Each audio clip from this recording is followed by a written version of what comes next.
नमस्कार दोस्तों, स्वागत है मेरे चैनल विज्ञान शास्त्र पर। मैं हूं आपका host Neelam from IIT Delhi और हम लोग एक जेई एडवांस 2025 का एक सीरीज कंटिन्यू कर रहे हैं जिसमें हम लोग प्रैक्टिस कर रहे हैं वो एक मॉक टेस्ट की तरह। तो पहला मॉक टेस्ट मैंने ऑलरेडी अपलोड कर दिया हो और इसमें भी मैं जेई एडवांस 2025 का आज का ultimate mock test second session है। सेकंड सेशन में हम लोग 3 पार्ट में किए हैं। तो पार्ट 1 में होगा 10 क्वेश्चन। ये 10 क्वेश्चन जो होगा वो एमसीक्यू टाइप का होगा। फिर जो पार्ट टू आएगा उसमें होगा 5 क्वेश्चंस। इस 5 क्वेश्चंस मैंने एमएसक्यू रखा। और लास्ट वाला जो थर्ड पार्ट है वो है पार्ट 3।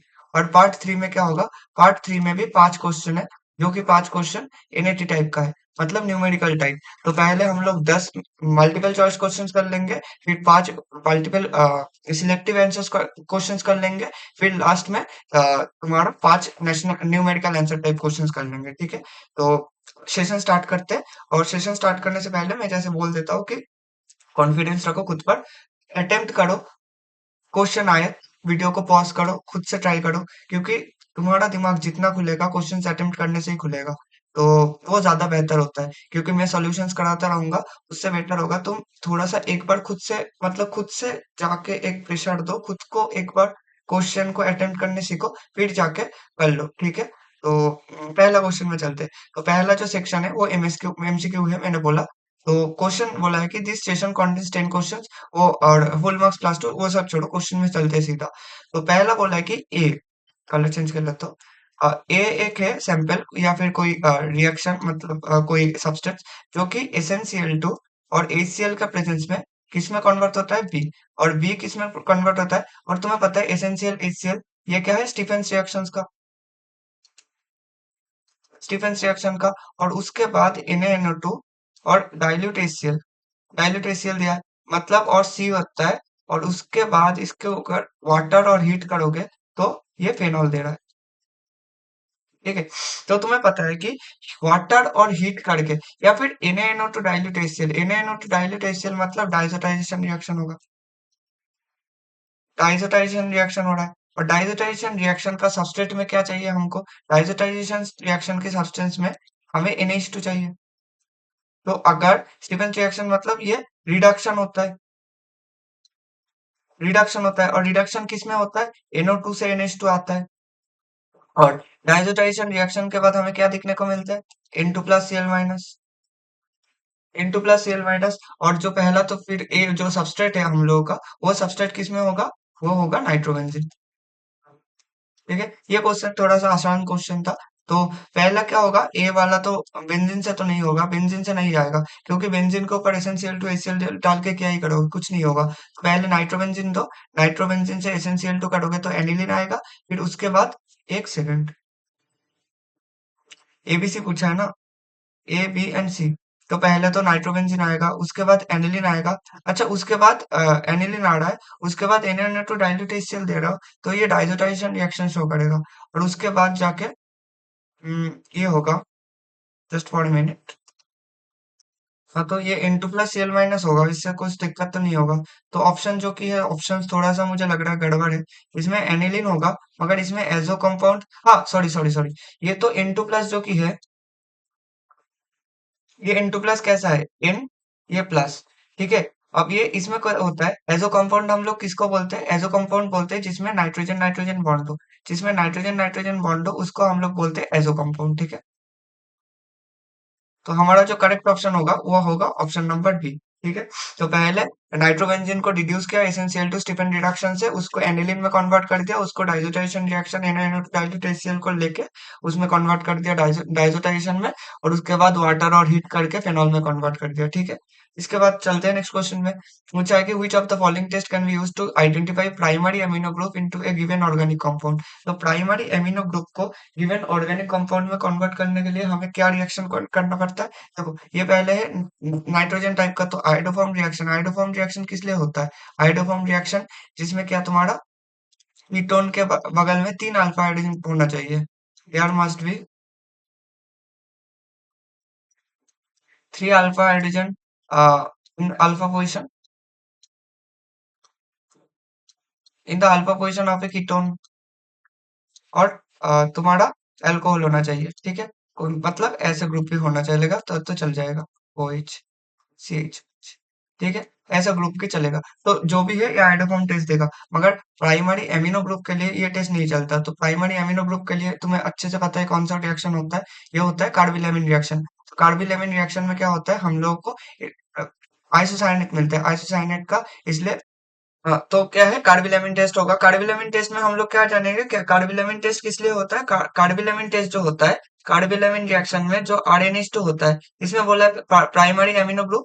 तो प्राइमरी एमिनो ग्रुप जो आरएनएच2 है एमीन, इसको जब कार्बिलैमिन टेस्ट होता है, कार्बिलैमिन टेस्ट में CH3 और बेसिक केओएच का यूज होता है। तो इसके होने के बाद आरएनसी बन जाता है। और आरएनसी जो है ना, ये जो आइसोसाइनेट बना है, ये आइसोसाइनेट का फाउल ऑर्डर होता है। फाउल ऑर्डर मतलब गंदा स्मेल, गंदा स्मेल होता है। तो इसका अगर इतना मतलब इतना फाउल स्मेल होता है ना, तो इसलिए हम लोग ये इजीली डिटेक्ट कर सकते हैं। तो प्राइमरी एमिनो ग्रुप के लिए जो टेस्ट होता है वो तुम्हारा सी ऑप्शन होगा। और लिवर्समैन रिएक्शन देखोगे, तो लिवर्समैन रिएक्शन किस लिए होता है, ये भी नाइट्रो ग्रुप के लिए होता है, मगर ये 2 डिग्री एमिन के लिए होता है। 2 डिग्री एमिन या फिर फेनॉल के लिए ये लिवर्समैन रिएक्शन होता है। तो ये तो प्राइमरी बोला है, तो प्राइमरी अगर बोला है तो ये कार्बिलैमिन रिएक्शन ही होगा। ठीक है। और विक्टर मायर टेस्ट जो की है, विक्टर मायर टेस्ट तुम्हें अच्छे से पता है, ये किस लिए होता है, ये 1 डिग्री 2 डिग्री 3 डिग्री अल्कोहल के लिए होता है। 1 degree 2 degree 3 degree alcohol test के लिए होता है। ठीक है। तो इसके बाद चलते हैं नेक्स्ट क्वेश्चन पे। नेक्स्ट क्वेश्चन बोला है which is not the correct match बोला है। तो जो कैरियस मेथड बोला है, तुम्हें अच्छे से पता है, जो कैरियस मेथड होता है ये तुम्हें वो हेलोजेंस के लिए डिटेक्ट करता है। तो ये नॉट द करेक्ट मैच मतलब ये तो गलत होगा। तो इसमें होता क्या है, कैरियस मेथड में, कैरियस मेथड में तुम्हारा ऐसा कोई मतलब ऐसे ट्यूब रहते हैं, और ये ट्यूब ना वो कैरियस ने बनाया है, इसलिए इसका शायद नाम हो गया कैरियस मेथड। ऐसे कुछ ट्यूब रहता है, और उसके अंदर कोई ऑर्गेनिक सब्सटेंस रहता है। ठीक है, ऑर्गेनिक सब्सटेंस रहता है, उसके अंदर शायद HNO3 भी रहेगा, AgNO3 रहेगा, इसको मिक्स करके डालते हैं, और ये सब करने के बाद हीटिंग करता है, और इसको बोलते हैं कैरियस ट्यूब। और इसके लिए इसका नाम पड़ा है हेलोजन, और इससे हेलोजन ही होता है। फिर इसके मतलब ये ना थोड़ा सा याद करने का चीज है, मगर मैं फिर भी बता देता हूँ, अगर मतलब गलती से ये क्वेश्चन आ जाए ना, अगर थोड़ा सा भी याद हो तो तुम लगा पाओगे। इसके बाद क्या है, लिविक states of carbon and hydrogen. जो लिविक स्टेट्स होता है वो कार्बन एंड हाइड्रोजन के लिए होता है। ये सही है बिल्कुल, मतलब ये ऑप्शन गलत हो गया। मतलब इसमें होता क्या है, कोई मतलब कोई हाइड्रोकार्बन ले लो, मतलब एनी हाइड्रोकार्बन, जिसमें मेनली कार्बन और हाइड्रोजन हो, तो CXHY कुछ भी होगा। तो इसको जब तुम ऑक्सीजन के साथ ट्रीट कराओगे, तो ये कार्बन डाइऑक्साइड और वाटर में लिबरेट करेगा। और ये कितना कार्बन डाइऑक्साइड बनेगा, x moles of carbon dioxide and Y/2 moles of water बनाएगा। अब तुम्हारा देखो, सीधी बात है, जो x moles of carbon dioxide बना, इसको तुम एस्टिमेट कर सकते हो कि एक एक्स मोल सा कार्बन डाइऑक्साइड, क्योंकि कार्बन डाइऑक्साइड का ये गैस निकल के आ जाएगा। तो इसका तुम गैस को पकड़ के ट्रैप करके इसका मिलीलीटर मतलब इसका वॉल्यूम निकाल सकते हो। जब तुम इसका वॉल्यूम एस्टिमेट कर सकते हो, तो इससे तुम्हें पता चल जाएगा कि कितना मोल्स ऑफ कार्बन है इसमें। और इसमें जब तुम वाटर पानी को देखोगे, तो पानी को अलग से जब तुम देखोगे, पानी से तुम्हें क्या मिल जाएगा, हाइड्रोजन का नंबर ऑफ मोल्स, हाइड्रोजन का नंबर ऑफ मोल्स मिल जाएगा। ठीक है, ये हो गया। इसके बाद चलते हैं क्या, Kjeldahl's method of nitrogen test. Kjeldahl method भी ये सेम ही कहता है कि इसमें इसमें क्या होता है, केजिटल्स मेथड में ये जो नाइट्रोजन है, नाइट्रोजन कंटेंट किससे आता है कि तुम्हारा नाइट्रोजन को ये कर देता है अमोनियम सल्फेट में। अमोनियम सल्फेट को जब डिस्टिलेशन करता है, डिस्टिलेशन करना होता है इसको, ये अमोनिया प्रोड्यूस करता है। और ये हम लोग अमोनिया को मेजर करते हैं, मेजरिंग द अमोनिया, अमोनिया को मेजर करके हम इसका मॉलिक्यूलर मोल्स निकाल के उससे हम लोग डायरेक्ट नाइट्रोजन को एस्टिमेट कर सकते हैं। और लास्ट में चलते हैं Lassaigne test of oxygen. Oxygen test, ये लेसिंग टेस्ट, ये देखो ये थोड़ा सा ना याद करने की चीज है। मैं भी मतलब मुझे भी पता नहीं था ये क्वेश्चन, सीधी बात है, मगर क्वेश्चन थोड़ा सा अच्छा लगा, क्वेश्चन थोड़ा सा याद करने के लिए है। तो इसलिए तो कैरियस मेथड सबको आएगा, लिविक मेथड भी थोड़ा सा आ जाएगा, मगर इसमें कंफ्यूजन आ जाएगा क्योंकि देखो क्वेश्चन का आंसर हो जाएगा, क्योंकि लेसाइन टेस्ट किसके लिए होता है सबको पता है। लेसाइन टेस्ट ये ऑक्सीजन के लिए तो पक्का नहीं होगा। तो ये तो गलत हो गया, मतलब ये ऑप्शन सही है। तो लेसाइन टेस्ट का एक बार रिएक्शन भी याद रख लेना। लेसाइन टेस्ट का रिएक्शन में लिख देता हूँ कि इसमें सोडियम हाइड्रोक्साइड को मिलाया जाता है आयरन सल्फेट के साथ, और ये देता है reaction FeOH2 plus sodium sulphate. ठीक है। और उसके बाद आयरन सल्फेट ये आयरन का हाइड्रोक्साइड प्लस NaCN, ये रिएक्ट करके क्या बनाता है, FeCnO2 plus 2 moles of sodium hydroxide, ठीक है। और लास्ट में क्या होता है, लास्ट में 3Na4 FeCN6 प्लस 4FeCl3। ये जब डाइल्यूट HCl के प्रेजेंस में रिएक्ट करता है, रिएक्ट करने के बाद निकलता है Fe4FeCN का होल सिक्स होल 3। और ये जो कंपाउंड बना ना, इसको बोलते हैं हम लोग, ये आता है प्रूशियन ब्लू कलर का, प्रूशियन ब्लू, या फिर तुम मान लो ग्रीन कलर का आता है, ग्रीन कलर का आता है। और इसको हम लोग बोलते हैं फेरिक फेरोसाइनाइड, और इसको हम लोग बोलते हैं फेरिक फेरोसाइनाइड, ठीक है। तो इसके बाद ये रिएक्शन के बाद चलते हैं नेक्स्ट रिएक्शन पे। तो नेक्स्ट रिएक्शन के क्या बोला है कि एक रिएजेंट है, उसके ऊपर हम लोग किससे ट्रीट किए हैं, H+ और H2 से ट्रीट किए हैं, और P और Q दोनों प्रोडक्ट्स आए, और उसके बाद उसको कॉन्सेंट्रेटेड H2 सपोर्ट में डाला गया है। तो पहले तो ये साइक्लोहेक्सेन है, साइक्लोहेक्सेन के ऊपर इसमें एक हाँ हाँ, हम्म, एक एल्कीन भी प्रेजेंट है, ठीक है। तो पहले क्या होगा, पहले ये ऑक्सीजन के ऊपर पॉजिटिव चार्ज सीधा जाके H+ के ऊपर अटैक कर देगा। जब ये अटैक कर देगा, ये तुम्हारा है साइक्लोहेक्सेन, ये तुम्हारा ये वाला ऑक्सीजन के ऊपर प्लस आ गया, और ये हाइड्रोजन आ गया। इसके बाद सीधा क्या होगा, इसके बाद वाटर आएगा। अब देखो, ऑक्सीजन के ऊपर जब प्लस आता है ना, तो वो पागल हो जाता है, वो किसी भी तरह स्टेबल होगा। जब उसको किसी भी तरह से स्टेबिलिटी चाहिए, तो ये अल्टीमेटली क्या कर पाएगा, ये अल्टीमेटली सीधा जाके इसको अटैक करेगा। इसको अटैक करने के अलावा इसके पास कोई ऑप्शन नहीं है। अगर इसको अटैक करे,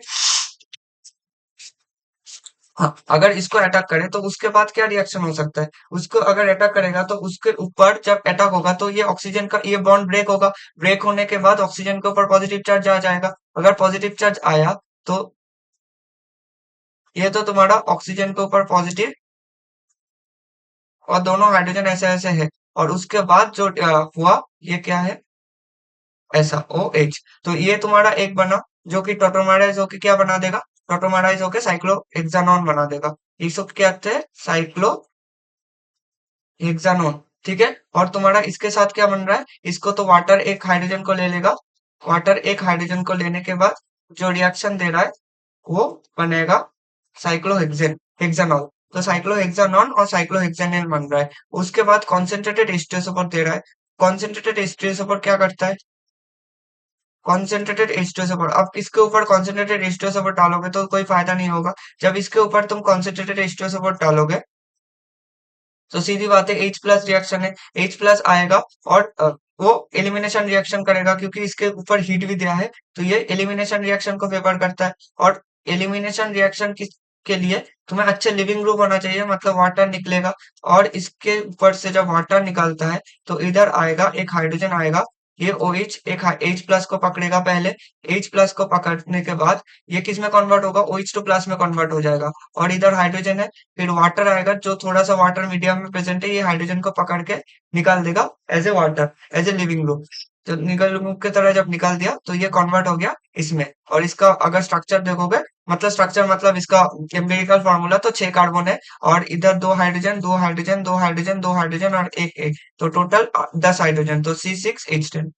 तो इसका जो करेक्ट ऑप्शन आ रहा है, इसका करेक्ट ऑप्शन आएगा क्यू पूछा है। तो क्यू किससे हुआ है, इससे हुआ है। तो ये वाला जो है क्यू, तो क्यू ये वाला है ना, तो ये वाला फेनॉल होगा, मतलब C option is the correct option, phenol नहीं, साइक्लोहेक्सानॉल, ठीक है। तो चलते नेक्स्ट क्वेश्चन पे। नेक्स्ट क्वेश्चन, ये क्वेश्चन ना डायरेक्टली डायरेक्टली एनसीईआरटी से है, ठीक है। तो एनसीईआरटी से में पूरा एक एक लाइन जो लिखा है ना, ये इधर डायरेक्टली लिखा है।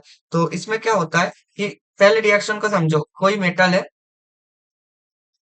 कोई हाँ, कोई मेटल है, कोई मेटल के ऊपर X+Y मतलब एमोनिया दिया है। एमोनिया देने के बाद MnH3X++ इलेक्ट्रॉन, जो कि एमोनिएटेड इलेक्ट्रॉन है, इसको क्या बोलते हैं, एमोनिएटेड इलेक्ट्रॉन। इसको एमोनिएटेड इलेक्ट्रॉन बोला जाता है। और इसमें क्या होता है, ये जो इनकरेक्ट पूछा है, अब देखो, ये ना थोड़ा सा अजीब टाइप का क्वेश्चन, मतलब अजीब क्वेश्चन नहीं, इस क्वेश्चन को करने के लिए तुम्हें लग रहा है जितना दिमाग तुम्हें लगाना चाहिए था, उतना दिमाग लगेगा नहीं अगर ऑप्शंस को देखोगे। तो पहले मैं बता देता हूँ, पहले मतलब ऑप्शन दिखा रहा हूँ कि कौन सा ऑप्शन सही होगा, और तुम्हें अच्छे से दिख जाएगा कि ये ऑप्शंस मतलब इतना थोड़ा सा इतना टफ नहीं होता। देखो, पहला ऑप्शन है the blue colour of the solution is due to the ammoniated electron which absorbs energy in the infrared region of light. अब तुम्हें अच्छे से पता है कि ये बोल रहा है कि ये ब्लू कलर शो कर रहा है। अब ब्लू कलर किस रीजन में पड़ता है? ब्लू कलर पड़ता है विजिबल रीजन में। अगर विजिबल रीजन में कोई कलर दिख रहा है, कोई कलर आ रहा है, तो वो विजिबल रीजन में ही आएगा। कोई कलर विजिबल रीजन में नहीं आएगा तो हमें दिख नहीं पाएगा। तो सीधी बात है, ये विजिबल रीजन का कलर है। और ये सॉल्यूशन किस लिए है? Due to the ammoniated electron. ये इलेक्ट्रॉन के लिए एमोनिएटेड इलेक्ट्रॉन है which absorbs energy in the infrared region. तो इंफ्रारेड होके ये विजिबल होगा। ठीक है, तो इनकरेक्ट ऑप्शन तो ये वाला है, तो option A is the incorrect option. अब देखो, मतलब ये सही हो जाएगा। अब और जो कि है in concentrated solution the blue colour changes to bronze colour, तो ये बिल्कुल सही बोला है कि एनसीईआरटी में सीधा सीधा ये भी लिखा है कि जब कॉन्सेंट्रेटेड करोगे ये ब्लू कलर से ब्रोंज कलर में चला जाएगा। और ब्रोंज कलर में जाने के साथ साथ क्या होगा, जब कॉन्सेंट्रेशन इंक्रीज हो जाएगा, कॉन्सेंट्रेटेड कर रहे हो मतलब कॉन्सेंट्रेशन को इंक्रीज कर रहे हो, और कॉन्सेंट्रेशन इंक्रीज होने के साथ क्या होगा, ये डायमैग्नेटिक हो जाएगा। मतलब ये ब्रोंज कलर के साथ साथ ये डायमैग्नेटिक नेचर शो करेगा। डायमैग्नेटिक नेचर शो करेगा, ठीक है, फ्रॉम पैरामैग्नेटिक। और ये क्या है? पैरामैग्नेटिक है। और ये जो डीप ब्लू सॉल्यूशन है, ऐसी ये पैरामैग्नेटिक सॉल्यूशन है। ये पैरामैग्नेटिक सॉल्यूशन है। ये पैरामैग्नेटिक सॉल्यूशन है, तो क्या शो करेगा? कंडक्टिंग नेचर शो करेगा। कंडक्टिंग नेचर शो करेगा, ठीक है। तो इसका जो करेक्ट ऑप्शन होगा ये ए ऑप्शन होगा। इसके बाद चलते हैं नेक्स्ट क्वेश्चन में। नेक्स्ट क्वेश्चन में बोला है the compressibility factor of a van der Waal gas is 0.5 at 27 degree centigrade at 24 ATM. The value of van der Waal constant ए पुल है। अब वैन डर वाल गैस का जनरल इक्वेशन देखो। Van der Waal gas का अगर equation में बोलूं, van der Waal gas का equation बोलूं, तो क्या होता है? P plus n square a by b V minus n b is equal to n R T. यही है। अगर मैं इसको n is equal to 1 moles के लिए बोल दूं, तो तुम्हें आसानी हो जाएगा। P by a by b square plus V minus b is equal to R T. तो ये सीधा है तुम्हारा वैन गैस का इक्वेशन। अब इसके लिए बोला है कि वैल्यू ऑफ वैन कांस्टेंट ए चाहिए। ये जो है, ये ए को मतलब जो कि प्रेशर टर्म्स में आता है, इसके लिए चाहिए, जो कि प्रेशर के लिए कांस्टेंट होता है। और ये बी क्या है? ये है को वॉल्यूम।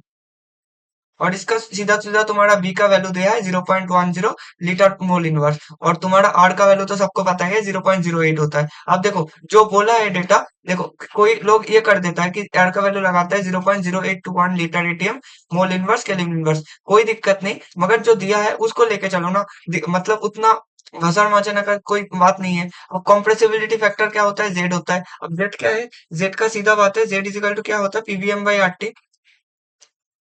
और ये वीएम क्यों लिखा? क्योंकि हम लोग 1 मोल के लिए कर रहे हैं, तो ये क्या है? Molar volume. ठीक है, तो जेड का वैल्यू दिया हुआ है शायद, हाँ जेड बोला है 0.5।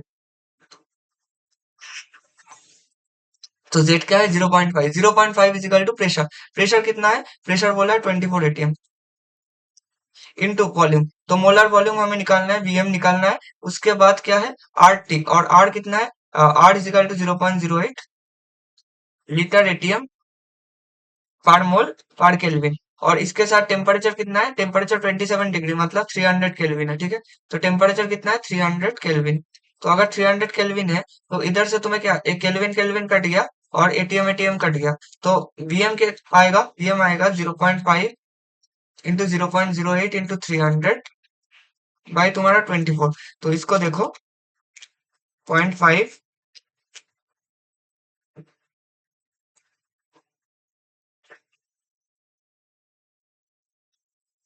तो इसका 12 बाई 24 मतलब आ रहा है 0.5।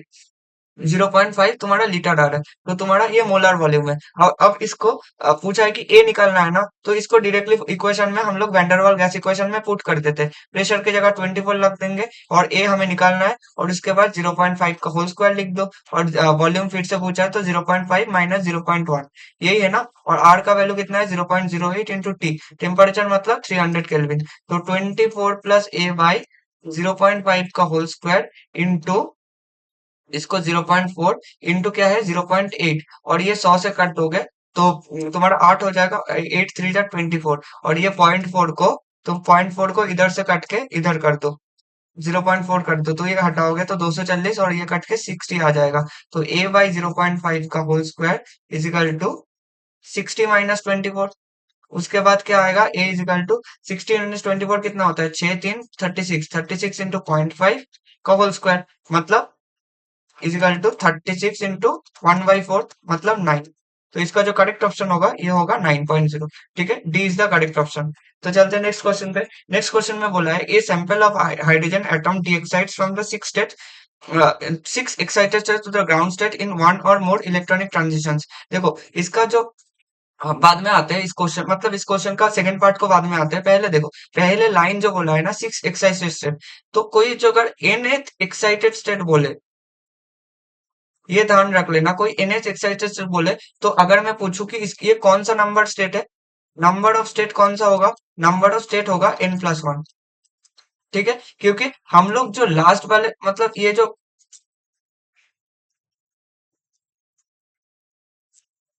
ये वाला जो है, इसको हम लोग क्या बोलते हैं, इसको बोलते हैं ग्राउंड स्टेट। इसके बाद क्या आता है, इसके बाद आता है ये फर्स्ट एक्साइटेड स्टेट। तो फर्स्ट एक्साइटेड स्टेट का अगर मैं नंबरिंग करूं, तो फर्स्ट एक्साइटेड स्टेट का क्या होता है, n = 2। तो अगर कोई बोला है six excited state, six excited state, तो सिक्स एक्साइटेड का नंबर क्या होगा, n = 7 होगा। तो n = 3, इसके बाद 4, इसके बाद 5, इसके बाद 6, इसके बाद 7। तो ये होगा n = 7। अब देखो सीधा सीधा बोला है, if no spectral line is obtained in the question and the Brackett series. अब क्वेश्चन एंड ब्रैकेट सीरीज किस लिए होता है, क्वेश्चन एंड ब्रैकेट सीरीज मतलब ये जो n = 3 है और n = 4 है। अब क्वेश्चन और ब्रैकेट सीरीज मतलब कोई भी लाइन जो कि जो कि n इजिकल टू इंफिनिटी से आ रहा है, या फिर कोई दूसरा एक्साइटेड स्टेट से आ रहा है, n इजिकल टू कुछ भी हो सकता है, वो इसमें इसमें मतलब ये n इजिकल टू 3 और n इजिकल टू 4 में लैंड नहीं कर सकता है, सीधी बात है। तो हमें क्या करना है, तो ये सिक्स एक्साइटेड स्टेट मतलब n इजिकल टू 7 में हमारा लाइन है, हमारा एनर्जी डी एक्साइटेड होगा। ये डी एक्साइटेड होने से पहले ये कितना ऊपर गया है, सिक्स एक्साइटेड मतलब n इजिकल टू 7 से गया है। अब n इजिकल टू 7 से उसे कहाँ आना है, ग्राउंड स्टेट में आना है। और ग्राउंड स्टेट में आने के लिए वो कितना फोटोन या फिर कितना different types of energy transition कर सकता है, तो वो देख लेते हैं। और ये क्या होगा, n = 3 में और n = 4 में रुक नहीं सकता। ठीक है, कोई दिक्कत नहीं। तो हम लोग एक एक करके देख लेते हैं। पहले मान लेते हैं n = 7 था, तो n = 7 से n = 6 और n = 5 है। और ये क्या है, n = 1। तो n = 7 से जब लेगा तो ये पहला ही आएगा n = 6 में। उसके बाद क्या आ सकता है, उसके बाद ये वाला n = 5 में आएगा, n = 5 में आएगा। और n = 5 के बाद ये सीधा कहा जा सकता है n = 2 में, क्योंकि n = 3 और 4 में तो रुकेगा नहीं। और ये इधर से इधर आ सकता है। ठीक है, कोई दिक्कत नहीं, दिस इज वन पॉसिबिलिटी। इसके बाद ये n = 6 में जो आया, n = 6 में ये एक ना आके ये इधर से डायरेक्ट n = 2 में भी आ सकता था। और एक ऐसा भी हो सकता था ना, ये डायरेक्टली इधर आ सकता है, कोई दिक्कत नहीं। अब इसके बाद देखो, इसके बाद तुम्हारा मान लो कि n = 7 से कहा गया, n = डायरेक्ट 5 में गया, ये एक पॉसिबिलिटी हो सकता है। n = 5 से इसके बाद ये 4 में तो नहीं जा सकता, क्योंकि 4 में नहीं जा सकता तो 4 से कहा आ सकता है, 2 में आ सकता है। ठीक है, अब देखो, तो अब ये जो लाइन बना ना, ये जो लाइन और ये लाइन तो सिमिलर बन गया, ये दोनों लाइन सिमिलर बन गया, तो मैं एक लाइन को हटा देता हूँ। ठीक है, कोई दिक्कत नहीं। और उसके बाद क्या होगा, उसके बाद ये जब इधर आएगा, उसके बाद भी ये थोड़ा सा ये बचेगा, मगर ये वाला और ये वाला तो सिमिलर टाइप ऑफ ट्रांजिशन देगा, तो ये भी दो बार नहीं कैलकुलेट करूंगा। इसके बाद क्या होगा, इसके बाद ये डायरेक्टली कहा आ सकता है, 4 में तो नहीं आएगा, 3 में भी नहीं आएगा, जो डायरेक्टली कहा आ सकता है, सेकंड सेकंड पोजीशन में आ सकता है, कोई दिक्कत नहीं। अगर सेकंड में आएगा, और एक क्या हो सकता है, और एक डायरेक्टली n = 7 से n = 1 में आएगा। तो हमें कितना टाइप्स ऑफ सिग्नल्स मिला, एक तो एक, दो, उसके बाद 3, उसके बाद 4, उसके बाद 5, उसके बाद 6, उसके बाद 7, उसके बाद 8, उसके बाद 9।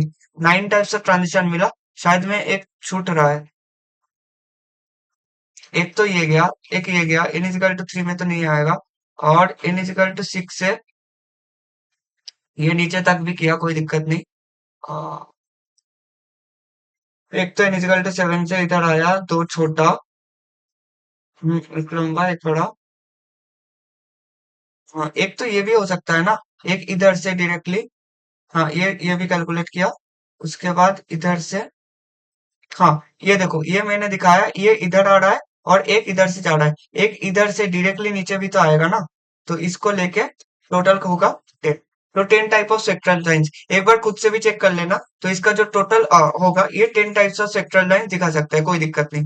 इसके बाद चलते हैं नेक्स्ट क्वेश्चन पे। तो नेक्स्ट क्वेश्चन में क्या बोला है, 8th क्वेश्चन में which of the following method is correctly matched with the given metals which are commercially. तो इसमें क्या होता है कि which is correctly matched against the given metal, तो इसमें से एक ही होगा जो कि करेक्टली मेटल से। जब अगर मैं सेल्फ रिडक्शन की बात करूं, सेल्फ रिडक्शन या फिर बोलते हैं ऑटो रिडक्शन,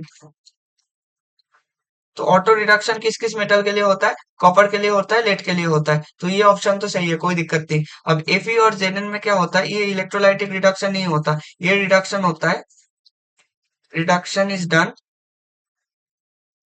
बाय कार्बन या फिर कार्बन मोनोक्साइड से, ठीक है। और क्रोमियम और मैग्नीशियम का मैग्नीशियम का बात करूं, तो क्रोमियम, तो ये क्रोमियम थर्माइट रिडक्शन से, हाँ, ये क्रोमाइट का होता है, क्रोमियम होता है थर्माइट रिडक्शन से होता है यूजिंग एल्यूमिनियम।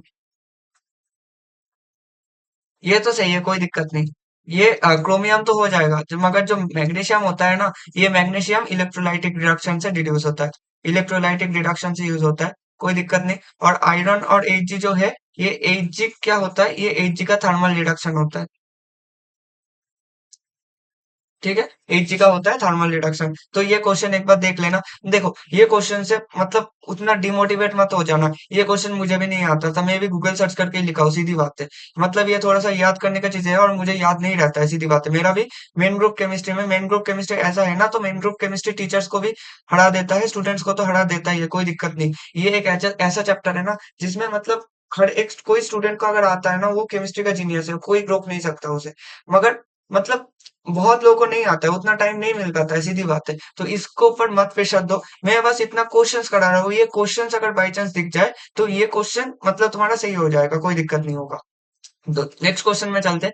ये क्वेश्चन अच्छा है। ये क्वेश्चन में बोला है कि an equilibrium contains 2 moles of A gaseous and 4 moles of B gaseous. Now 2 moles of A gaseous is added in the equilibrium mixture and system is allowed to reachieve equilibrium. तो पहले क्या बोला है कि देखो ये एक रिएक्शन है, रिएक्शन में लिखो तो A गैसियस से 2B गैसियस हो रहा है, ठीक है। एट ये क्या था, टी इजिकल टू जीरो पे था, मतलब T is equal to T equilibrium one के था। इक्विलिब्रियम वन में क्या बोला है कि 2 मोल्स था और इसका 4 मोल्स था, और तुम्हें अच्छे से दिख रहा है क्योंकि इसका 1 मोल के साथ इसका 2 मोल्स रहता है, तो इसका 2 मोल्स के साथ इसका 4 मोल रहेगा, कोई दिक्कत नहीं। अब इसके बाद T is equal to any time T में, टी वन में क्या हुआ है, इसके साथ 2 + 2 मोल्स तुम्हारा जुड़ा है, ठीक है, 2 + 2 जुड़ा है, और इसका कांस्टेंट है, तो T is equal to two equilibrium two, मतलब सेकंड जब इक्विलिब्रियम अचीव होगा, तो इसमें क्या होगा, इक्विलिब्रियम में ना ये कॉन्सेंट्रेशन टर्म में लिखता हूँ, मान लो क्योंकि क्वेश्चन ना दिया है, उसके बाद बोला है the now the volume of the system is doubled at constant temperature. तो अगर वॉल्यूम भी, वॉल्यूम को चेंज करना है, तो हम लोग ना सीधा कॉन्सेंट्रेशन टर्म में देख लेते हैं। तो कॉन्सेंट्रेशन टर्म में क्या होगा कि मान लो कि मेरा वॉल्यूम था वी, और उसके बाद जो वॉल्यूम डबल किया है वो 2v किया है, तो पहले तो मेरा वॉल्यूम v था, तो इसका कंसंट्रेशन हो गया 2/v और इसका 4/v, और इसके बाद में आया 4/v, इसका भी 4/v। और मान लो कि तुम्हारा x मोल्स इधर हुआ, तो एक, अब देखो मोल्स ऑफ a ऐड करोगे तो वो शिफ्ट होगा b की तरफ, कोई दिक्कत नहीं। तो b की तरफ जब शिफ्ट होगा 4/v, तो 4 - x, मतलब मान लो कि x मोल शिफ्ट हो गया। अगर x मोल शिफ्ट हो गया तो इसके ऊपर कितना मोल्स आएगा, 4 + 2x मोल्स, क्योंकि एक मोल कन्वर्ट होके 2 मोल बना देता है। ये हो गया। इसके बाद बोला है इक्विलिब्रियम अचीव हो गया एट कांस्टेंट वॉल्यूम, ठीक है, कोई दिक्कत नहीं। अब now the volume of the system is doubled at constant temperature.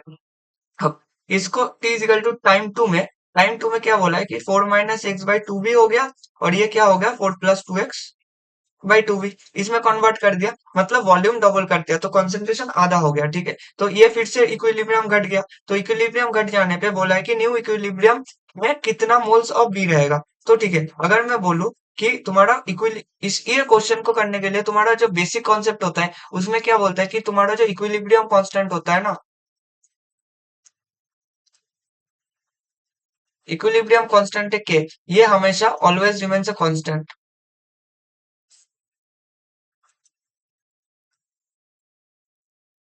ये इक्विलिब्रियम कांस्टेंट हमेशा ऑलवेज रिमेन्स अ कांस्टेंट हो गए। अगर ये इक्विलिब्रियम हमेशा कांस्टेंट रहता है तो हम लोग क्या करेंगे, अगर इक्विलिब्रियम कांस्टेंट है तो के इजिकल टू क्या होगा, के इजिकल टू होगा कि मान लो कि पहला जब इक्विलिब्रियम था, तो पहला इक्विलिब्रियम क्या था, 4/v का whole square, by two by V, यही तो पहला इक्विलिब्रियम। और इसके बराबर क्या आएगा, इसके बराबर आएगा, सॉरी जस्ट अ मिनट, हाँ ये टी, न्यू इक्विलिब्रियम अचीव करने के लिए T is equal to two equilibrium three, ये अचीव करने के लिए क्या होगा, फिर से कुछ होगा, फिर से क्या होगा, फिर से four minus x minus y by two भी होगा, क्योंकि फिर से क्या होगा, कॉन्सेंट्रेशन आधा हुआ है मगर मोल्स तो एक ही ज्यादा होगा ना, तो ये फिर से बी की तरफ जाएगा और इसमें क्या होगा, four plus two x plus two y by two V, तो ये आएगा, तो फोर, ये होगा four minus,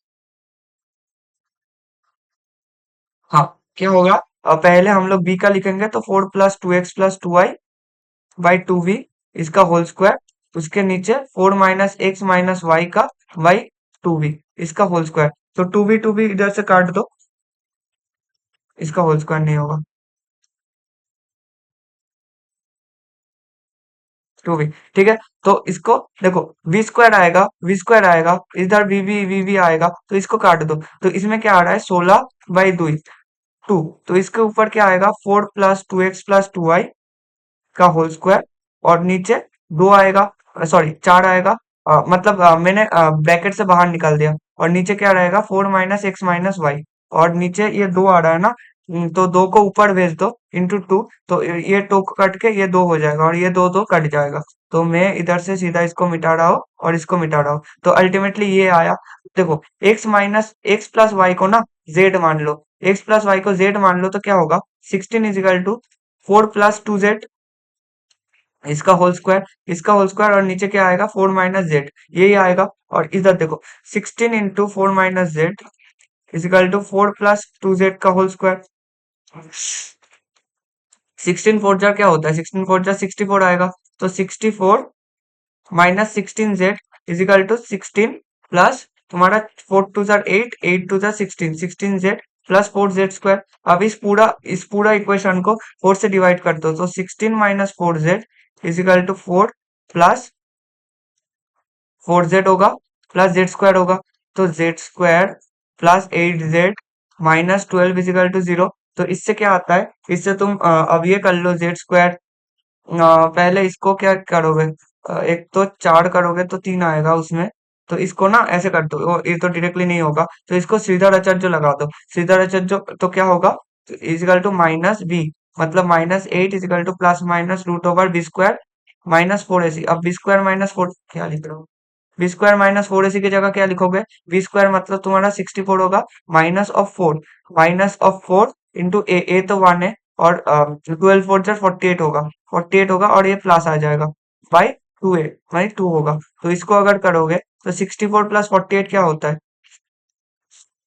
sixty four plus forty eight, ये होता है तुम्हारा हंड्रेड एंड ट्वेल्व, तो इसका मैं अगर स्क्वायर रूट करूँ, स्क्वायर रूट, तो इसका आता है ten point five eight, ten point five eight minus eight two point five आएगा, उसको डिवाइडेड बाई टू करोगे तो वन पॉइंट टू नाइन आएगा, तो इसका जो टोटल वैल्यू आ रहा है ये वन पॉइंट टू नाइन आ रहा है, वन पॉइंट टू नाइन किसका वैल्यू आ रहा है, वन पॉइंट टू नाइन आ रहा है जेड का वैल्यू आ रहा है वन पॉइंट टू नाइन। अब पूछा है कि number of moles of B, अब मोल्स ऑफ बी क्या है, four plus two x plus two y, मतलब फोर प्लस टू जेड है, अगर फोर प्लस टू जेड है तो टू इंटू जेड, तो इंटू टू करोगे तो टू पॉइंट फाइव एट आएगा, टू पॉइंट फाइव एट के साथ चार जो प्लस कर दो, मतलब इसका टोटल आंसर आ रहा है सिक्स पॉइंट फाइव एट, तो इसका जो करेक्ट ऑप्शन होगा ये सिक्स पॉइंट फाइव होगा, मतलब देखो four plus two into one point two nine, तो one point two nine into two क्या होगा, टू पॉइंट फाइव एट के बराबर आता है, और टू पॉइंट फाइव एट के साथ अगर प्लस फोर करोगे तो सिक्स पॉइंट फाइव एट आ जाएगा, ठीक है, तो यही था इसका आंसर, तो नाइन्थ वाला क्वेश्चन ऐसा हो जाएगा। इसके बाद हम लोग चलते हैं लास्ट टेंथ क्वेश्चन में, तो टेंथ क्वेश्चन में क्या पूछा है, टेंथ क्वेश्चन में सीधा बताया है कि व्हाइट वैक्सी सॉलिड है, उसके साथ सोडियम हाइड्रोक्साइड है, उसके साथ वाटर है, और वो रिएक्ट करने के बाद क्यू और आर में देता है, और आर क्या है, सोडियम सॉल्ट। अब देखो ये जो पी वैक्सी सॉलिड है ना, ये फॉस्फोरस है, पी फोर है, व्हाइट फॉस्फोरस, अब इसके ऊपर पी फोर के साथ जब NaOH दोगे और थ्री मोल्स ऑफ वाटर या फिर वाटर जो भी बोलोगे, वो किस में कन्वर्ट होता है, फॉस्फीन में कन्वर्ट होता है, पीएच थ्री में, और NaH2PO2 होता है इसके साथ, जो कि है सोडियम सॉल्ट, NaH2PO2। अब ये इसको पीएच थ्री को जब ऑक्सीजन से हीट करोगे तो ये P4O10 में कन्वर्ट हो जाता है, और इसके साथ PH3PO3 में कन्वर्ट हो जाता है, जो फर्दर हीटिंग के बाद क्या होता है, फर्दर हीटिंग के बाद H3PO3 में कन्वर्ट हो जाता है, H3PO4 में, और उसके साथ three moles of pH three बनता है, ठीक है, कोई दिक्कत नहीं। अब इधर अगर देखोगे तो इधर बोला है कि Q also produced on heating of H3PO4। ठीक है, ये जो Q, सॉरी सॉरी सॉरी,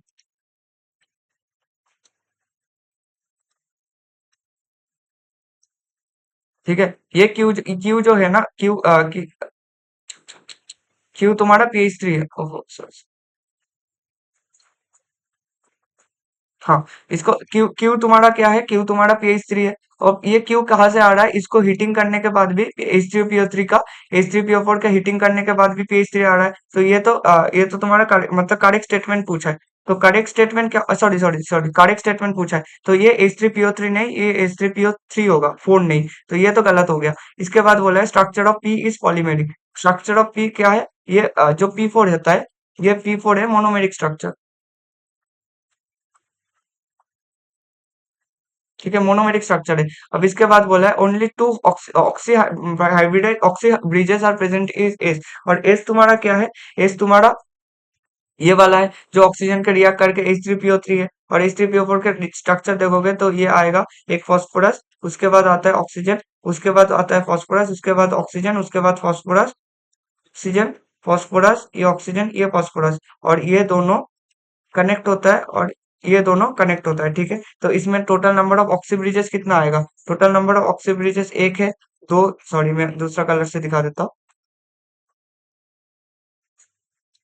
ये एक ब्रिज होगा, ये दो ब्रिज, ये तीन ब्रिज, ये चार ब्रिज, ये पांच ब्रिज, छह ब्रिज। तो इसका कितना ब्रिजेस है, टोटल सिक्स ब्रिजेस।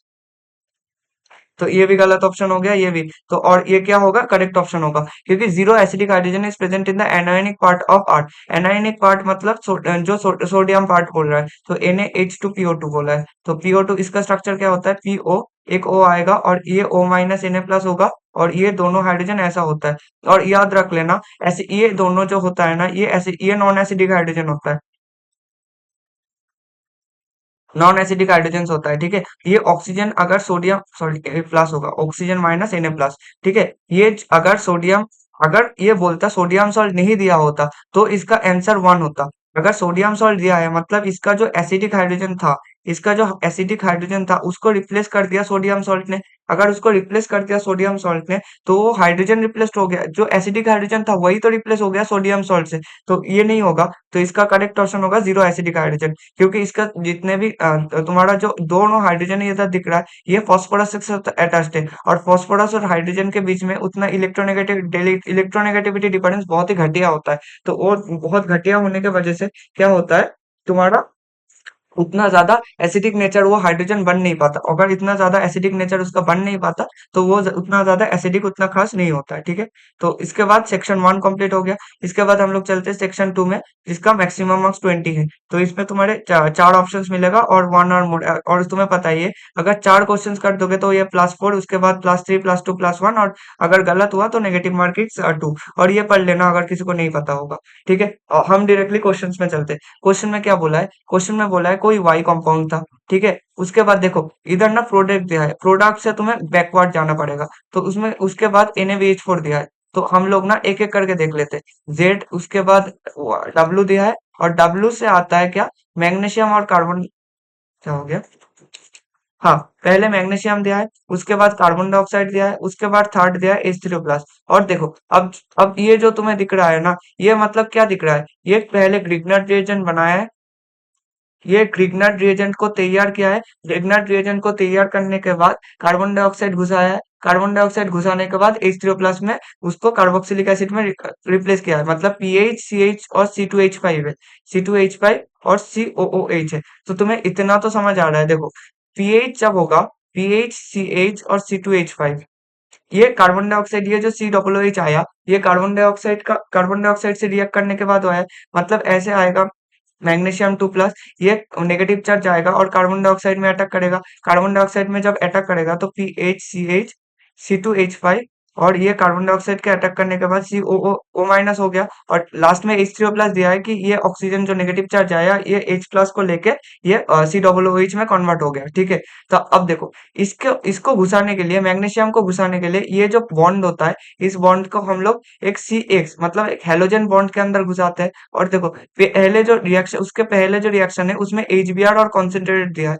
तो मतलब ये जो आएगा वो क्या आएगा, ये पीएच और C2H5 है, और ये बॉन्ड के अंदर CX आएगा और CX की जगह CBr आएगा। तो हम लोग W भी देख लिए।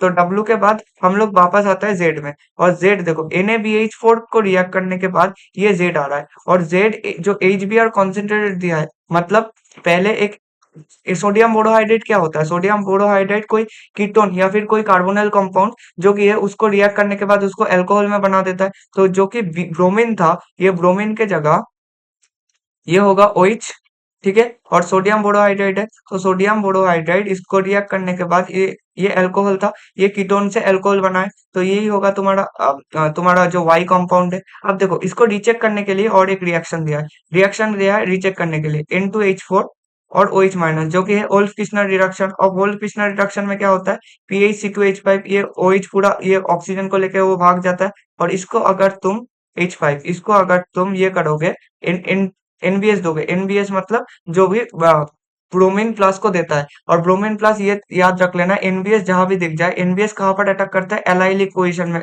Allylic allylic bromination. और एनसीएस क्या करता है, एलाइलिक क्लोरीनेशन। और इधर तुम्हें दिख नहीं रहा है तो मैं अच्छे से दिखा देता हूँ, ये तुम्हारा स्ट्रक्चर है, इसका एलाइलिक पोजीशन इधर ही है ना, ये तुम्हारा एलाइलिक पोजीशन, एलाइलिक पोजीशन, तो इसमें जाके ही ब्रोमीन लगेगा, तो वही तो है ना, वो स्ट्रक्चर बन के इधर ही ऐसे ही ब्रोमीन लग रहा है ना। इसको मैं सही से लिख देता हूँ, हाँ ठीक है। तो जो करेक्ट ऑप्शन होगा, पहले देखो जेड बोला है, तो जेड क्या है, जेड ये वाला स्ट्रक्चर है, जेड ये प्लस पीएच और C2H5 ये रहा और OH रहा, तो ये तो करेक्ट ऑप्शन है, कोई दिक्कत नहीं। इसके बाद और इसका रेसिमिक बन सकता है, ये कायरल सेंटर है तो इसका रेसिमिक बन सकता है ऑब्वियसली। इसके बाद बोला है B is Y is PHOH, तो इसमें तो कार्बन नंबर ही दिक्कत हो रहा है, कार्बन नंबर तो दिक्कत नहीं होगा, तो ये तो गलत ऑप्शन हो गया। और इसके बाद बोला है सी, सी ऑप्शन क्या है, PHBr, जो मैंने अभी दिखाया कि इसके बाद ब्रोमीन आ जाएगा जो W है, तो ये भी सही ऑप्शन है। और इसके बाद डी, डी इज एम, जो कि है ओल्फ किस्नर रिडक्शन के बाद, जो कि ओल्फ किस्नर रिडक्शन के बाद आ रहा है, किसके बाद आ रहा है, Wolff Kishner reduction, Wolff Krishna sorry, Wolff Kishner reduction के बाद जो आ रहा है। तो पहला क्वेश्चन का ऑप्शन क्या होगा, A B and D, ठीक है, sorry AC and D, okay. उसके बाद हम लोग चलते हैं नेक्स्ट क्वेश्चन पे। नेक्स्ट क्वेश्चन में बोला है कि एक इथानॉल है, इथानॉल को कॉन्सेंट्रेटेड H2SO से और 140 डिग्री सेंटीग्रेड में देके P1 मेजर प्रोडक्ट दे रहा है। तो तुम्हारे पास क्या है, इथानॉल है, और इथानॉल को ये ना थोड़ा सा, मतलब ये क्वेश्चन एक बार जान लो, एक क्वेश्चन ये क्वेश्चन, मतलब ये थोड़ा सा ये क्वेश्चन सही है, मतलब इसमें कोई गलत नहीं है, मगर ये थोड़ा सा टेम्परेचर इसके ऊपर वेरी करता है।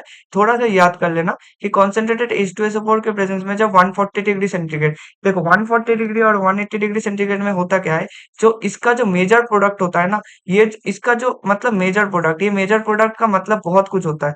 इसका मेजर प्रोडक्ट का मतलब ये आता है इथानॉल, और इथानॉल ये तुम्हारा फॉर्म करेगा, ईथर फॉर्म करेगा, ईथर फॉर्मेशन हो जाता है। ईथर फॉर्मेशन क्या होता है, कैसे होता है कि एक तो तुम्हारा है C2H5 और ये OH है, ये ऑक्सीजन पहले जाएगा और H प्लस लेगा, H प्लस लेने के बाद क्या हो जाएगा, C2H5 और ऑक्सीजन के ऊपर पॉजिटिव चार्ज ऐसे आ जाएगा, एक हाइड्रोजन तो पहले से ही था। उसके बाद क्या होगा, जो तुम्हारा दूसरा मोल्स ऑफ C2H5 OH है, उसका ऑक्सीजन इधर आएगा, और ऑक्सीजन आके सीधा इधर अटैक करेगा। इधर अटैक करने के बाद वो सीधा अटैक करेगा ताकि ऑक्सीजन के ऊपर जो था, और ये निकल जाएगा, और ये निकलेगा, तो निकलने के बाद क्या होगा, C2H5 के बाद ऑक्सीजन आएगा, और ऑक्सीजन,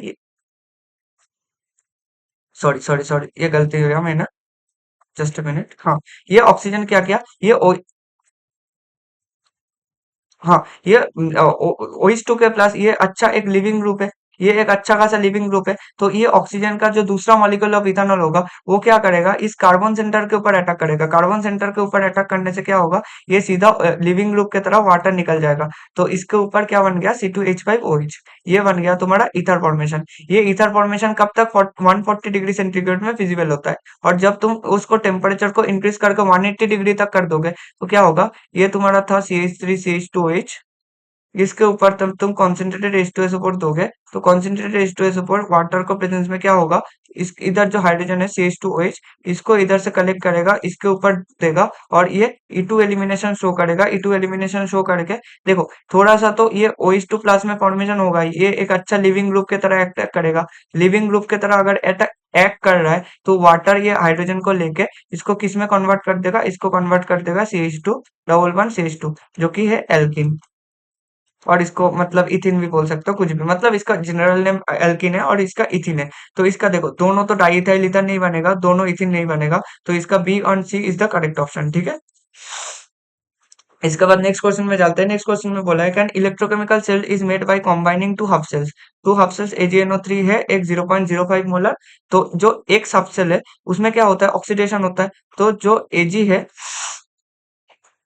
जो तुम्हारा Ag है वो किस में कन्वर्ट हो रहा है, तुम्हारा AgNO3 मतलब Ag प्लस जो है 0.05 मोलर, वो किस में कन्वर्ट हो रहा है, सिल्वर में। सिल्वर वो भी सॉलिड फॉर्मेशन, सॉलिड में कन्वर्ट हो रहा है। और उसके बाद जो ये तुम्हारा एक्स हाफ शेल है, उसके बाद वाई जो हाफ शेल होगा, उसमें क्या होगा, उसमें रिएक्शन को बैलेंस करने के लिए ये एजी सिल्वर जो सॉलिड फॉर्म में है वो एजी प्लस में कन्वर्ट होगा। और एजी प्लस में ये किस किस ये 0.01 मोलर है, ठीक है। और दोनों रिएक्शन को तुम बैलेंस करोगे तो एजी प्लस जो कि 0.05 मोलर है, उस प्लस एजी सॉलिड वो किस में कन्वर्ट हो रहा है, Ag प्लस जो कि है 0.01 मोलर, और उसके साथ क्या आ रहा है, Ag ऑफ सॉलिड सिल्वर। और इसका तुम अगर ई सेल निकाल लो, और ये दोनों ही सिल्वर है, तो इसका जो ई नॉट आएगा एक्स आएगा, तो इसका ई नॉट भी माइनस एक्स आएगा। तो इससे जो ई नॉट सेल आ रहा है उसका E not cell x minus x equal to 0 आएगा, क्योंकि ये कॉन्सेंट्रेशन सेल है। तो इसका ई सेल क्या होगा, इसका ई सेल होगा ई नॉट सेल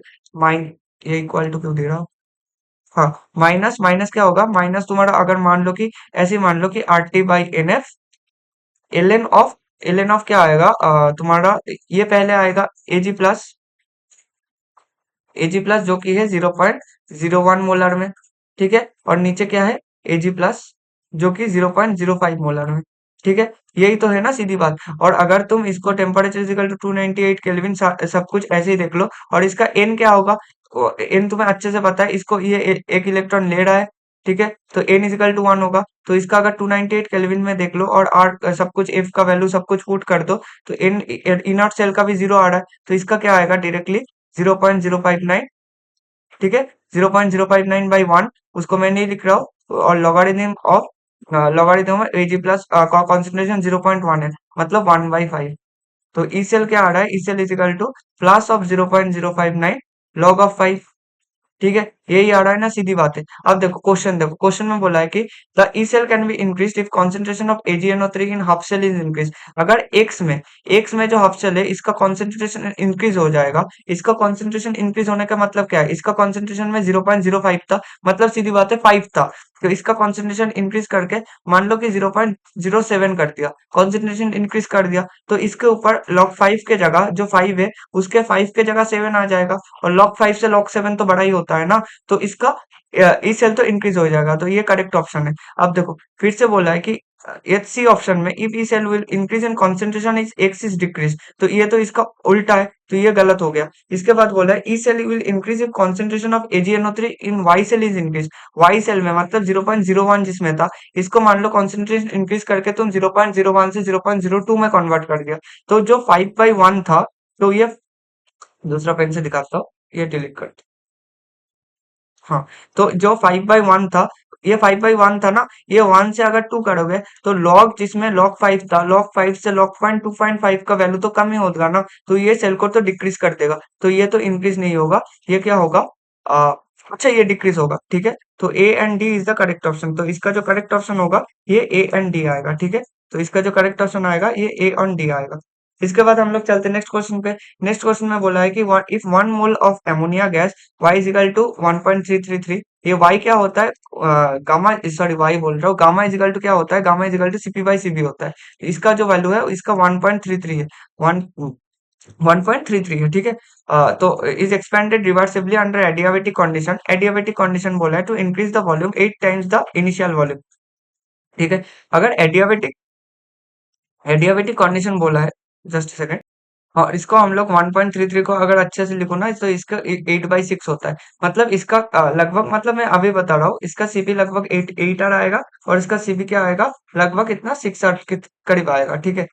इसके बाद हम लोग देख लेते हैं, क्वेश्चन देख लेते हैं। क्वेश्चन में बोला है temperature is equal to 27 degree, मतलब टेम्परेचर आएगा 300 kelvin, is expanded reversibly under adiabatic condition to increase the volume 8 times. तो वॉल्यूम V1 से V2 हो रहा है, और मतलब V2 क्या है, 8V1, मतलब ये V से 8V जा रहा है, ठीक है। और एडियाबेटिक कंडीशन बोला है, तो एडियाबेटिक कंडीशन के लिए हमें पता है कि PV gamma is equal to constant होता है, इजिकल टू कांस्टेंट होता है। और देखो तुम्हारा इधर प्रेशर का कंडीशन के तो कुछ छेड़खानी नहीं किया है, जो छेड़खानी हुआ है वो ये बोला है कि फाइनल टेम्परेचर, मतलब टेम्परेचर को रखना है और तुम्हारे वॉल्यूम को रखना है, तो प्रेशर को रिमूव कर दो। और इसका सीधा ऐसा होता है कि पीवी इजिकल टू एनआरटी होता है, ठीक है, ऐसे मान लो। और तो प्रेशर को अगर छिड़कानी, प्रेशर को हटाना है तो वॉल्यूम को रख के पी इजिकल टू क्या होता है, एनआरटी बाई पी होता है, यही तो होता है ना। तो टेम्परेचर और प्रेशर आ रहा है, सीधी बात है। तो क्या क्या, प्रेशर को हटाना था ना,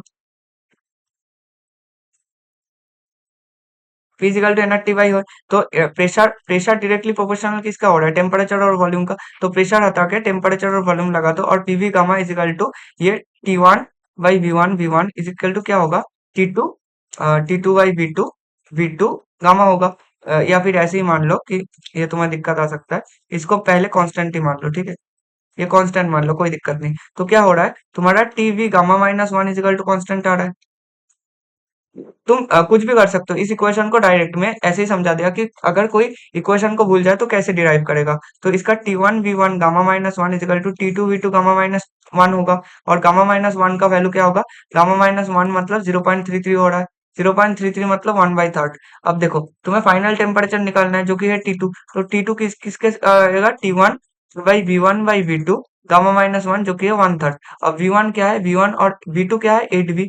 तो T1 इंटू 1/8 इंटू 1/3, और T1 टेम्परेचर कितना है, 300। 300 इंटू 1/8 का 1/3, 1/8 का 1/3 कितना आ रहा है, 1/2 आ रहा है। तो 300 इंटू 1/2, 300 इंटू 1/2 मतलब 150, 150 केल्विन आ रहा है। तो इसका अगर 150 केल्विन आ रहा है तो क्या हो रहा है, 150 केल्विन, तो तुम्हारा टेम्परेचर जो होगा, जस्ट अ सेकेंड, हाँ, हाँ, तो तुम्हारा टेम्परेचर जो आ रहा है T2 आ रहा है वो 150 केल्विन आ रहा है, मतलब कूलिंग हो रहा है। अब देखो सीधी बात है, तुम्हारा फाइनल टेम्परेचर 150 केल्विन आ रहा है, तो ये तो सही ऑप्शन है, ये किस लिए आ रहा है। हाँ, ठीक है। अब देखो बोला है कि वर्क डन निकालना है, फाइनल टेम्परेचर 250 केल्विन तो नहीं होगा। अब वर्क डन निकालने के लिए क्या होता है, वर्क डन कैसे निकालो, वर्क डन क्या होता है तुम्हें पता है, एडियाबेटिक कंडीशन है, तो एडियाबेटिक कंडीशन अगर फर्स्ट लॉ ऑफ थर्मोडायनेमिक्स पढ़ो तो डेल्टा यू इजिकल टू क्या होता है, क्यू प्लस डब्ल्यू होता है। अब Q is equal to adiabatic condition है तो क्यू का वैल्यू तो जीरो होगा, तो डेल्टा यू किसके साथ इक्वल हो जाता है, डब्ल्यू के साथ। अब तो हम वर्क डन निकालना है जो कि है डेल्टा यू के बराबर, तो डेल्टा यू क्या होता है, N C B T2 minus T1, यही तो फॉर्मूला होता है। और इसमें नंबर ऑफ मोल्स 1 मोल है, 1 मोल इंटू सीवी कितना होगा, इसका सीवी दिया है, सीवी है 6R, तो इसका 6R होगा इंटू T2, T2 क्या है 150 केल्विन। ये गलती से 300 माइनस 150 मत कर देना, ये पूरा चेंज हो जाएगा आंसर। तो इसका 150 माइनस 300 होगा, तो इसका कितना होगा 6R इंटू 6 इंटू 150, ये सामने माइनस लगा दो 8, तो माइनस 900R। तो इसका जो करेक्ट ऑप्शन हो रहा है, इसका माइनस, सॉरी सॉरी सॉरी, इसका, सॉरी सॉरी जस्ट इसका सीवी क्या होगा, 8/2, 6/2, तो ये 6/2 होगा ना, इसका 6/2 होगा, तो इसका -450 होगा, ठीक है, -450 आर हो रहा है। और तुम्हें पता है आर का वैल्यू कितना होता है, 1.987 कैलोरी, ठीक है। और मतलब कैलोरी में आएगा, calorie mole inverse kelvin inverse, ठीक है। और अगर अच्छे से लिखो तो दो भी लिख सकते हो, कोई दिक्कत नहीं, क्योंकि इसमें अप्रोक्सीमेशन मान के चला है। तो अगर तो वर्क डन कितना होगा, -450 आर, और आर की जगह 2 लिख दो तो -900, 900 आ रहा है, 900 कैलोरी में आएगा। तो इसका जो करेक्ट ऑप्शन होगा ये डी ऑप्शन होगा, ठीक है। तो फोर्थ का जो करेक्ट ऑप्शन हो रहा है ये ए और डी ऑप्शन होगा, ये बी भी नहीं होगा जिसमें -400 कैलोरी बोला है।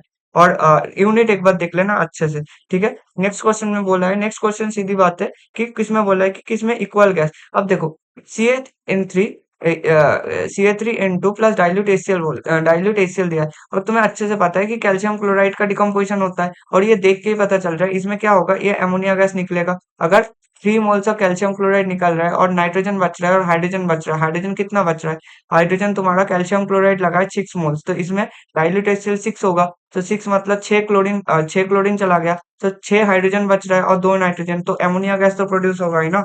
और NH4NO2, NH4 ये अमोनिया गैस प्रोड्यूस हो रहा है, ये गैस है। और NH4 NO4 टू से क्या होता है, ये मैंने अभी बताया कि ये यूरिया मतलब ये मतलब फर्टिलाइजर्स में यूज होता है।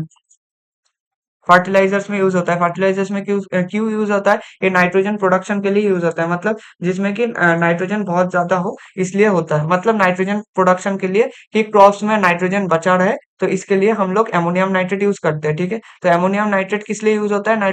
नाइट्रोजन का सोर्स के लिए। तो इसमें नाइट्रोजन आएगा, और क्या आएगा? NH4NO2, और उसके साथ साथ तुम्हारा 2 मोल्स ऑफ वाटर आएगा। तो इसमें बोला है कि सेम गैस, तो ये सेम गैस तो नहीं दे रहा है, क्योंकि ये दे रहा है अमोनिया और ये दे रहा है nitrogen gas.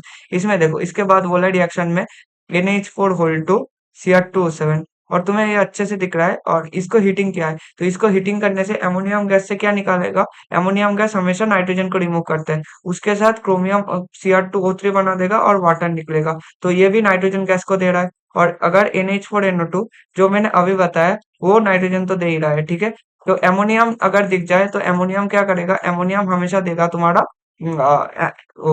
N2 plus nitrogen. तो ये करेक्ट ऑप्शन है जिसमें दोनों ही नाइट्रोजन आ रहा है। इसके बाद देखो, इसमें ना NaH4NO3 है, ये हमेशा याद रख लेना। जब O2 है तो वो नाइट्रोजन गैस छोड़ देगा, इसको हीट करोगे तो ये एक ऑक्सीजन जो कि है N2O को दे देता है, N2O, और 2 मोल्स ऑफ वाटर तो निकल ही जाएगा, कोई दिक्कत नहीं इसमें से। ठीक है, और इसके बाद क्या आता है? इसके बाद आता है Hg, mercury salt of NO3 whole 2, और इसको तुम हीट करोगे तो ये भी मार्करी देगा और NO2 देगा, और और ऑक्सीजन मॉलिक्यूल्स निकलेगा। ठीक है, और लास्ट में क्या है? तुम्हारा NH4Cl है। NH4Cl को जब हीट करोगे तो ये HCl बन जाता है, और तुम्हारा एमोनिया गैस प्रोड्यूस करेगा। तो ये तो एक गैसियस रिएक्शन है, ये गैस से डायरेक्टली गैस गैस बन जाता है। ठीक है, तो इसमें तो एमोनिया गैस निकल रहा है, और लास्ट में तुम्हारा क्या है? NaNO3 plus Zn plus aqueous sodium hydroxide, इसको हीट करोगे। इसको हीट करने से क्या होता है? इसको हीट करने से भी अमोनिया निकलता है, अमोनिया के साथ साथ क्या निकलता है? Na2ZNO2। तो इसका जो करेक्ट ऑप्शन होगा, ये डी ऑप्शन होगा और बी ऑप्शन होगा, सी ऑप्शन तो इसका नहीं हो रहा है। ठीक है, तो कौन कौन सेम गैस को प्रोड्यूस कर रहा है? बी और डी ऑप्शन। ठीक है, इसके बाद हम लोग चलते हैं नेक्स्ट क्वेश्चन पे, नेक्स्ट सेक्शन पे। नेक्स्ट सेक्शन क्या है? नेक्स्ट सेक्शन जो है उसका मैक्सिमम मार्क्स क्या है? मैक्सिमम मार्क्स तुम्हारा है, हाँ, 20 मार्क्स। इसमें 5 क्वेश्चन दिया है, पांचों क्वेश्चन अच्छा अच्छा क्वेश्चन है, एक बार देख लेना, मतलब पांचों क्वेश्चन से इधर बढ़िया है, तो तुम खुद से ट्राई करना। ये न्यूमेरिकल आंसर टाइप क्वेश्चन है, तो न्यूमेरिकल आंसर टाइप क्वेश्चन में हम लोग पहला क्वेश्चन में चलते हैं। पहला क्वेश्चन में क्या है? ग्लूकोज। ग्लूकोज में NaBH4, NaBH4 क्या है? NaBH4 है तुम्हारा वीक रिड्यूसिंग एजेंट।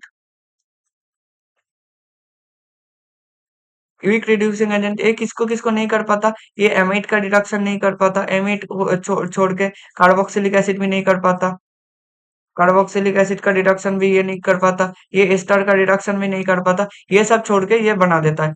मगर ये कार्बोनिल ग्रुप जो कि है, कार्बोनिल में जो कि तुम्हारा कीटोन है, कीटोन और एल्डिहाइड, इसको तो अच्छे से फेल देता है, मतलब ये अच्छे से ये इसको मतलब रिड्यूस कर देता है। अगर रिड्यूस हो जाता है तो CHO और CHOH होल 4 और CH2OH जो कि था, जो कि रिड्यूस होने के बाद NaBH4 से रिड्यूस होगा, NaBH4 से रिड्यूस होकर ये क्या बना देगा? CH2OH, तुम्हारा CHOH होल 4, और ये तुम्हारा है CH2OH, यही है। तो इसके बाद तुम्हारा क्या होगा? इसके बाद देखो, इसके बाद सीधा है, तो इसको अगर number of optically active isomers बोला है, तो इसको ध्यान से लिख दोगे तो CH2OH, ये तुम्हारा CHOH है, इसका तुम्हारा CHOH है, बीच में 4 मॉलिक्यूल्स है ना, बीच में सॉरी 4 कार्बन है, इसका CHOH है, और ये तुम्हारा है CH2OH, यही है ना। तो इस ये तो काइरल सेंटर नहीं है, ये दोनों तो 2 हाइड्रोजन का प्रेजेंस है, 2 हाइड्रोजन का प्रेजेंस है, तो ये काइरल सेंटर नहीं होगा। और बीच में क्या है? बीच में ये काइरल सेंटर बनेगा, कोई दिक्कत नहीं। अगर देखो, जब तुम्हारा सिमेट्रिकल एंड्स आए, जब तुम्हारा सिमेट्रिकल एंड्स आ जाए, तो सिमेट्रिकल एंड्स में फॉर्मूला क्या होता है? 2 - 2 × 2 टू द पावर n - 1, और n इज इक्वल टू कार्डियल सेंटर कितना है? 4, तो 2 to the power 4 - 1 is equal to 2 is equal to 8 आएगा। और अगर डिफरेंट होगा, मतलब टू द पावर n आता है, ये सिमेट्रिकल, ये अनसिमेट्रिकल एंड्स के लिए होता है, अनसिमेट्रिकल एंड्स के लिए ये फॉर्मूला होता है। ठीक है, ये देख लेना। तो फर्स्ट का जो आंसर होगा ये 8 आएगा। इसके बाद हम लोग चलते हैं नेक्स्ट क्वेश्चन पे। नेक्स्ट क्वेश्चन में बोला है कि consider the following chemical reactions, following chemical reactions जो कि है, इसमें पहले एसिटिलिन लिया है। एसिटिलिन क्या है? हाँ, एसिटिलिन है तुम्हारा triple bond carbon CH, triple bond CH। इसको क्या हो रहा है? इसको red hot tube iron, iron के साथ 873 केल्विन में उगाया जा रहा है। तो इससे क्या बनेगा? इससे तुम मान लो कि ऐसे आएगा, ये भी ऐसे आएगा, और ये भी ऐसे आएगा। तो इससे क्या होता है, ये ऐसे आएगा, ये ऐसे आएगा, ये ऐसे आएगा, और इससे बनते क्या है, बेंजीन बनते हैं। और ये रिएक्शन मैंने बहुत बार करा चुका हूँ। तो ये इससे क्या बनता है, पहला जो ये बनेगा बेंजीन बनेगा। बेंजीन के बाद ये गैटरमैन के लिए होता है, COHCl देगा और एल्युमिनियम क्लोराइड, वो किस लिए, ये किस लिए दिए थे, और ये CHO बना देगा। तो ये बेंजाल्डिहाइड प्रिपरेशन हो रहा है। तो बेंजाल्डिहाइड प्रिपरेशन हो रहा है। बेंजाल्डिहाइड अगर प्रिपरेशन हुआ है और नंबर ऑफ sp2 हाइब्रिडाइज, तो बेंजीन के तो 6 कार्बन हो गया, और ये CHO को अगर ढंग से लिखो, ये ऐसा होता है। तो ये भी तुम्हारा sp2 हाइब्रिडाइज कार्बन है, और ये 6, 1 2 3 4 5 6, तो टोटल sp2 हाइब्रिडाइज कार्बन 7 होगा। ठीक है, कोई दिक्कत नहीं। और कार्बन एटम्स पूछा है। अब देखो ऑक्सीजन का ना, ऑक्सीजन का इधर दोनों तरफ से है। इधर ना मतलब कुछ बुक्स इसको sp हाइब्रिडाइज भी मान लेता है, कुछ इसको sp2 हाइब्रिडाइज भी मान लेते हैं। अब देखो ये तुम्हें कंफ्यूजन नहीं देगा इन लोगों ने, ये कार्बन एटम सिंपली मेंशन किया है, तो 7 होगा इसका आंसर। इसके बाद चलते नेक्स्ट क्वेश्चन पे। नेक्स्ट क्वेश्चन में बोला है कि a decapeptide molecular weight 796 on complete hydrolysis gives glycine molecular weight 75। इस क्वेश्चन को देख के एक बार अच्छे से क्वेश्चन को अटेम्प्ट कर लो। देखो क्वेश्चन में बोला है डिकापेप्टाइड। डिकापेप्टाइड का मतलब क्या है, तुम्हारा एक पेप्टाइड चेन है। पेप्टाइड चेन मतलब क्या होता है, पेप्टाइड चेन मतलब कोई तुम्हारा एक एमिनो एसिड होगा, ये मान लो कि एक एमिनो एसिड, उसके बीच में होगा CONH बॉन्ड।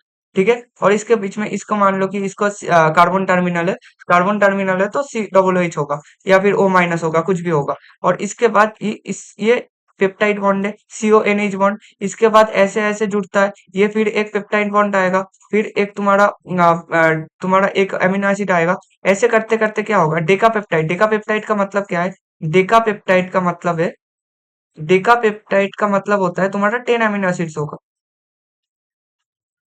तो अगर देखो, अगर तुम्हारा 3 अमीनो एसिड्स है, तुम्हारा इसको मान लो कि ये CONH बॉन्ड है, और इसको भी CONH बॉन्ड है। तो इसका अगर मान लो कि तुम्हारा N=3 है, कि 3 अमीनो एसिड है, 3 अमीनो एसिड हो रहा है, तो उसके बीच में कितना पेप्टाइड बॉन्ड्स है, उसके बीच में पेप्टाइड बॉन्ड्स है। पेप्टाइड बॉन्ड्स तुम्हारा कितना है, पेप्टाइड बॉन्ड्स है 2, तो इसका 2 पेप्टाइड बॉन्ड है। तो अगर 10 अमीनो एसिड होगा, तो पेप्टाइड बॉन्ड्स कितना होगा, 9 पेप्टाइड बॉन्ड्स होगा। 9 पेप्टाइड होगा, कोई दिक्कत नहीं। अगर 9 पेप्टाइड हो और बोला कि डेकापेप्टाइड जिसका मॉलिक्यूलर वेट कितना है, 796 है। हाँ, मॉलिक्यूलर वेट 796। अब इसको अगर हाइड्रोलाइसिस करोगे, इसको अगर हाइड्रोलाइसिस करोगे तो क्या होगा, जिसका ये था, ये इसका COOH होगा, और इसका NH2, इसका भी NH2, और इसका COOH, सबका ऐसा ही होगा। तो एटलीस्ट हो क्या रहा है, एटलीस्ट हो रहा है मतलब ये कंप्लीट हाइड्रोलाइसिस के बाद वाटर भी आएगा। और वाटर कितना आएगा, अगर 9 पेप्टाइड बॉन्ड्स को तुम हाइड्रोलाइज कर रहे हो, तो 9 मॉलिक्यूल्स ऑफ H2 निकलेगा। ये सीधी सीधी बात है। तो तुम्हारा कंप्लीट जो डेकापेप्टाइड था, इसको मान लो कि डेकापेप्टाइड बोल रहा हूँ, इस कलर को मान लो डेकापेप्टाइड है। इस डेकापेप्टाइड को जब तुम हाइड्रोलाइज कर दोगे, ये हाइड्रोलाइसिस के बाद क्या होगा, डिकापेप्टाइड तो रहेगा, कोई दिक्कत नहीं। उसके साथ साथ 9 मोल्स और 9 मॉलिक्यूल्स ऑफ वाटर भी निकलेगा, कोई दिक्कत नहीं। अब बोला है कि ये डिकापेप्टाइड में ग्लाइसिन भी है, जो कि जिसका मॉलिक्यूलर वेट 75 है, वो बाद में आते हैं। उसके साथ एलानिन भी है, उसके साथ फिनाइल एलानिन भी है। और बोला है कि glycine contribute 47 of total weight of hydrolyse product. Hydrolyse product का टोटल मॉलिक्यूलर वेट अब हाइड्रोलाइज प्रोडक्ट कितना होगा, हाइड्रोलाइज प्रोडक्ट का टोटल मॉलिक्यूलर वेट कितना होगा, मतलब तुम्हारा है 796 प्लस 9 मॉलिक्यूल्स ऑफ वाटर, मतलब 9 into 18। तो 9 into 18 मतलब 162 आ रहा है, 162 प्लस 796, तो तुम्हारा टोटल आंसर आ रहा है 958। 958 एट इसका मॉलिक्यूलर मोल के इनवर्स जो भी तुम बोलो, ये आ रहा है। तो इसका इसका 47% बोला है। तो ग्लाइसिन कंटेंट, अब पूछा है कि ग्लाइसिन यूनिट कितना प्रेजेंट होगा, तो ग्लाइसिन का तुम्हारा मॉलिक्यूलर वेट कितना होगा, ग्लाइसिन का मॉलिक्यूलर वेट नहीं, ग्लाइसिन का कॉन्ट्रीब्यूशन। ग्लाइसिन कॉन्ट्रीब्यूशन इसका 47% है। 47% मतलब 47/100 इंटू 958। तो इसको अगर 47 डिवाइडेड बाय, तो इसका कितना आ रहा है, 450 आ रहा है। तो इसका 450.26, इसका 450.26 ग्राम हो रहा है। और एक ग्लाइसिन का कितना है, 75 है इसका मॉलिक्यूलर वेट। तो मॉलिक्यूलर वेट अगर 17 है, तो ग्लाइसिन यूनिट कितना होगा, ग्लाइसिन यूनिट तुम्हारा आएगा 450.26 जितना भी है, बाई 75 डिवाइडेड बाई 75। तो इसका टोटल आंसर क्या आ रहा है, 6। तो टोटल तुम्हारा ग्लाइसिन यूनिट्स कितना प्रेजेंट है, 6 प्रेजेंट है। ठीक है, ये क्वेश्चन देख लेना, ये क्वेश्चन अच्छा खासा क्वेश्चन है। इसके बाद हम लोग चलते हैं नेक्स्ट क्वेश्चन पे। नेक्स्ट क्वेश्चन में क्या बोला है कि number of sulphur sulphur linkage बोला है। तुम्हारा phosphorus phosphorus sulphur sulphur oxygen oxygen linkage, इसका वैल्यू का एडिशन करना है और कुछ नहीं करना है। तो तुम्हारा सल्फर सल्फर लिंकेज S3O9 बोला है। S3O9 मतलब तुम्हारा सल्फर होगा, तुम्हारा 3 सल्फर प्रेजेंट है और 9 ऑक्सीजन है। अब 9 ऑक्सीजन को बैलेंस करने के लिए पहले तो एक एक सल्फर के ऊपर एक एक मतलब एक सल्फर ऑक्सीजन बॉन्ड ऐसे बना दो, 3 हो गया। अब 6 बचा है, 6 बचा है तो एक एक सल्फर के ऊपर दो दो ऑक्सीजन लगा दो। ठीक है, ये तुम्हारा हो गया H3O9 का स्ट्रक्चर। अब H3O9 में सल्फर सल्फर लिंकेज कितना है, 0। तो एमोन का वैल्यू कितना आया, 0। इसके बाद बोला है फॉस्फोरस फॉस्फोरस लिंकेज इन HPO3 HPO3 का स्ट्रक्चर कैसा है, 3 फॉस्फोरस है। 3 फॉस्फोरस है तो कैसा होगा, ये मोनोमेरिक स्ट्रक्चर शो करता है। तो 3 फॉस्फोरस को ऐसे बना दो। और इसके बाद भी बोला है कि तुम्हारा 9 हाइड्रोजन होगा। तो 9 हाइड्रोजन होगा तो 9 हाइड्रोजन को कैसे निकालोगे, तो 9 हाइड्रोजन के तो पहले ऐसे ऐसे कर दो। 3 ऑक्सीजन, 3 हो गया। 3 के बाद क्या आएगा, एक ऑक्सीजन ऐसा आएगा और ये OH बन गया। ये आ गया, ये OH बन गया। ये आ गया, ये OH बन गया। तो ऐसे बन गया। तो M2 में बोला है phosphorus phosphorus linkage, phosphorus phosphorus linkage में इसमें 0 है। ठीक है, इसके बाद H2O8 H2O8 मतलब 2 सल्फर है और 8 ऑक्सीजन, 2 सल्फर और 8 ऑक्सीजन। तो एक सल्फर के ऊपर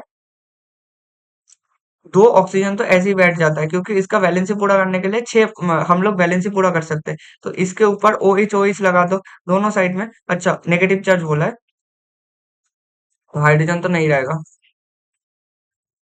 ये ऑक्सीजन है, इसको नेगेटिव लगा दो। और 2 हाइड्रोजन और 2 ऑक्सीजन बच रहा है तो ऑक्सीजन ऑक्सीजन बोला है। और सल्फर सल्फर लिंकेज भी इसमें नहीं है तो M3 का वैल्यू भी 0 है। इसके बाद बोला है H2O6 मतलब तुम्हारा 2 ऑक्सीजन कम है, 2 ऑक्सीजन कम है तो 2 ऑक्सीजन सल्फर सल्फर लिंकेज बना दो, सीधी बात है। और इसको ऐसे ही रहने दो, O- और ये डबल बॉन्ड ऑक्सीजन। तो इसका ऑक्सीजन ऑक्सीजन लिंकेज तो कोई नहीं है, ऑक्सीजन ऑक्सीजन लिंकेज भी 0 है। तो इसका M1 M2 M3 M4 इसको समेशन करने के बाद भी 0 आ रहा है। ठीक है, तो फोर्थ का जो करेक्ट ऑप्शन है ये 0 आएगा। और लास्ट क्वेश्चन में देख लेते हैं। लास्ट क्वेश्चन में बोला है, ये क्वेश्चन ना इधर थोड़ा सा गलत लिखा है। टेम्परेचर कितना होगा, टेम्परेचर 25 डिग्री सेंटीग्रेड होगा, इसको काट के ये मतलब 298 केल्विन। अब इसमें बोला है कि osmotic pressure of a solution containing non volatile solute is given by pi is equal to CRT। इसमें पीएच निकालने बोला है। Calculate the work involve in kilo calorie when the concentration of the solution at 25 degree centigrade is change from 1 molar to 0.1 molar. इस question में थोड़ा सा गलत है और इसका जो ऑस्मोटिक प्रेशर है इसमें दिया नहीं है।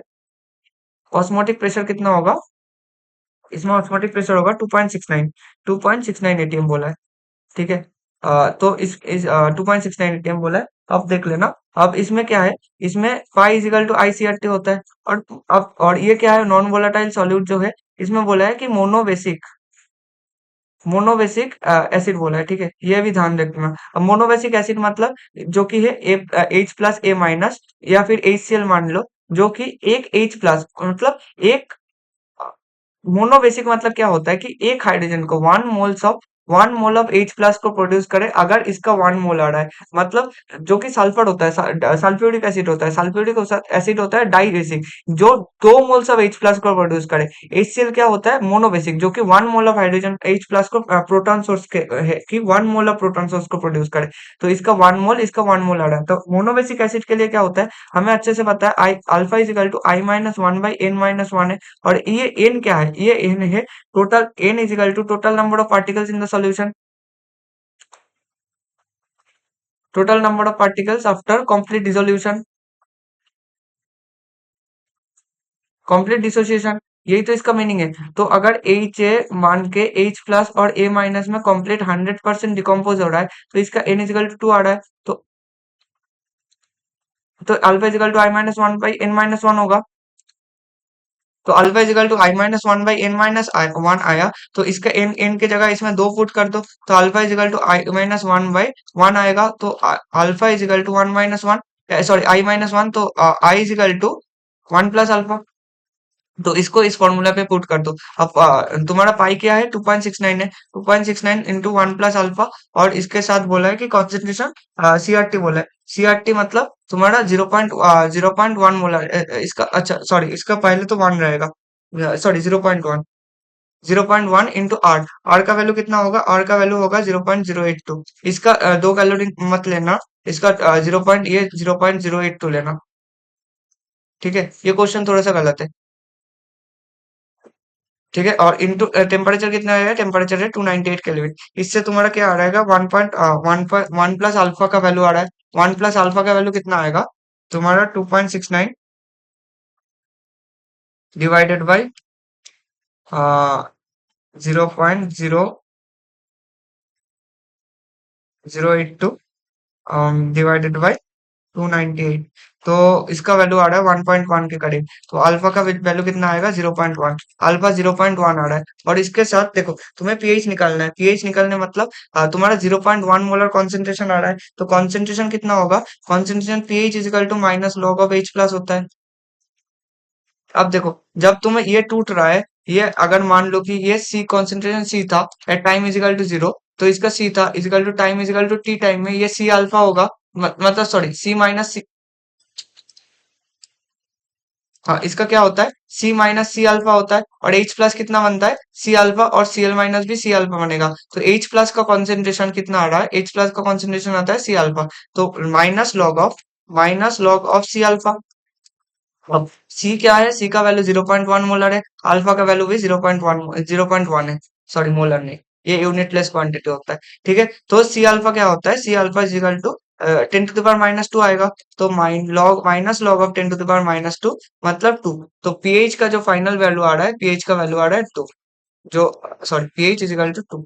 ठीक है, तो इसका जो करेक्ट ऑप्शन आ रहा है, इसको सॉरी करेक्ट ऑप्शन नहीं, इसका जो न्यूमेरिकल आंसर टाइप का जो करेक्ट ऑप्शन, इसका जो आंसर है न्यूमेरिकल टाइप का, ये 2 आएगा। ठीक है, तो आज का वीडियो में टोटल हम लोग 20 क्वेश्चंस को सॉल्व किया। मतलब मैं कोशिश किया हूँ कि थोड़ा सा मतलब ये हो जाए कि मतलब ऐसा ना हो कि क्वेश्चन ही ना हो पाए। तो टोटल 20 क्वेश्चन से ज्यादा लाऊंगा तो मतलब थोड़ा सा ज्यादा टाइम लग रहा है। पिछले दिन भी क्वेश्चंस इससे भी अच्छा क्वेश्चंस था। तो मॉक टेस्ट 3 भी मैं ट्राई करूंगा कि बहुत अच्छा अच्छा क्वेश्चंस आ जाए, कोई दिक्कत नहीं। तो आज का वीडियो मैंने इतना ही था। और मतलब जस्ट मिनट, हाँ।